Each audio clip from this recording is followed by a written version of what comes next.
Hello everyone, welcome to today's video. Now today we are going to be talking about the Paris Eternal, and let's just say they are not going to be a great team just because of the competition that NA has.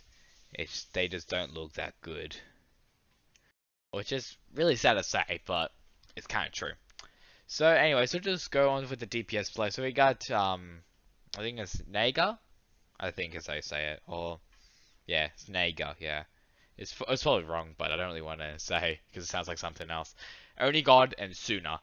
Only God and Suna, they were previously in the Overwatch League. Only God, I think, was maybe the only good, mainly the only good Dallas Fuel DPS player, other than Decay, obviously. And then we have Suna, who didn't even play that much in Vancouver. Naga, who he is going to be a Rookie of the Year contender. Um, just a fairly average DPS. Definitely not better than last season, let's just say that. Fairly average um, DPS lineup. I think Naga, he's going to do pretty well this season, but also at the exact same time, I think that team is going to not do that great, let's just say that. Support, it's kind of, I guess, better. They got Neptuno, who will obviously have veteran leadership, and I have Khan, who I think that's what I've been told by a lot of people on Twitter. He's actually a very solid support player. He's a very solid flex support. I haven't watched him play. I didn't watch a tournament.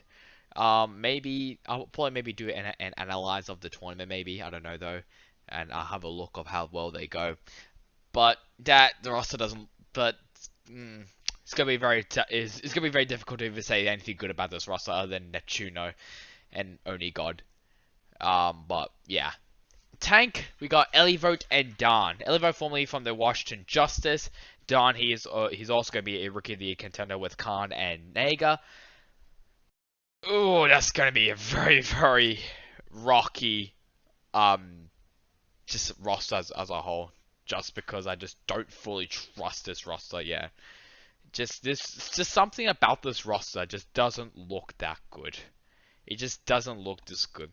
Yes, I do trust Avala, who obviously scouted all these players and everything, but it's just in the competitive roster. So it's just in this competitive in the NA region. It's just they're just gonna struggle a whole lot. They probably they will be floundering in the back with London, Boston, Vancouver, but it's gonna be very difficult for Paris to actually succeed. Um, let's just say this as a whole, this roster doesn't look that good compared to last year's. Maybe the only good one is probably maybe the off-tank position. They only had Smex. Well, Handin's also really good, so I don't know really what to say, like anything good about this roster. Like I'm trying to think of like something good, like maybe the main support.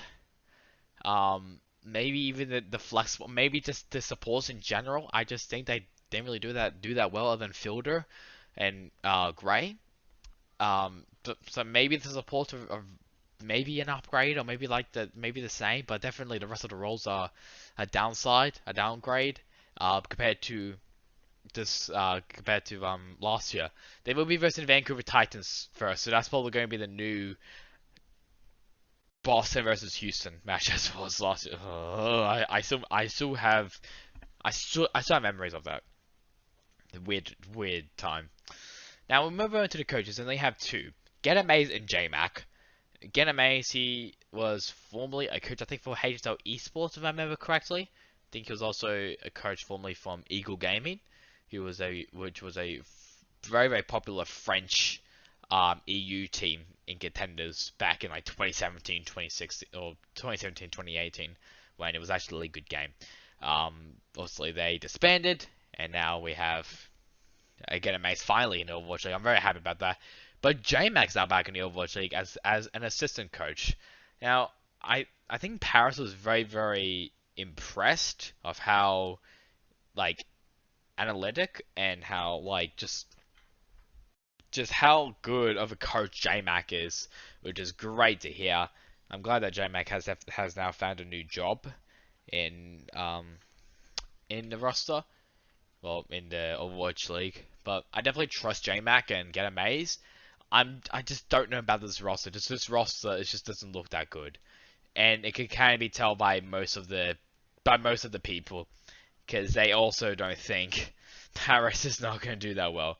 Even though, fair credit to them, they almost won against, who was a Boston in the, was it Boston or was it Gladiators? I think it was Gladiators actually, in the Steel Series Cup, if I remember correctly. Yeah, it was Boston.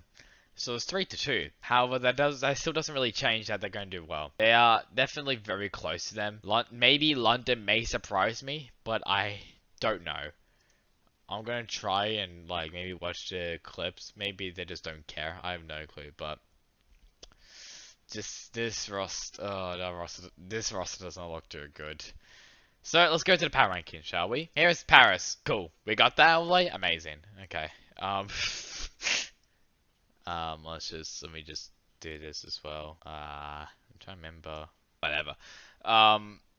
I was just trying to change some stuff, but I couldn't really, so it is alright.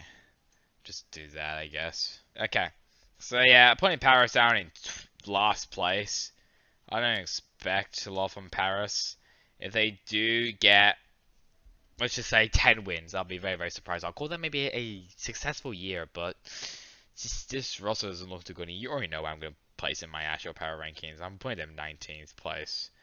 Just because most of the teams above them are just way, way better than Valiant. But it just doesn't look that good. So I think Paris may be having a rough season since season 4, but we'll see. We'll see. Maybe they can surprise me, but I have no clue. So I hope you guys enjoyed this video. I don't know who's next. I think it is Toronto. Let me have a look. Yes, it is Toronto. We're almost done. I think we just I think we got past halfway, but I don't know.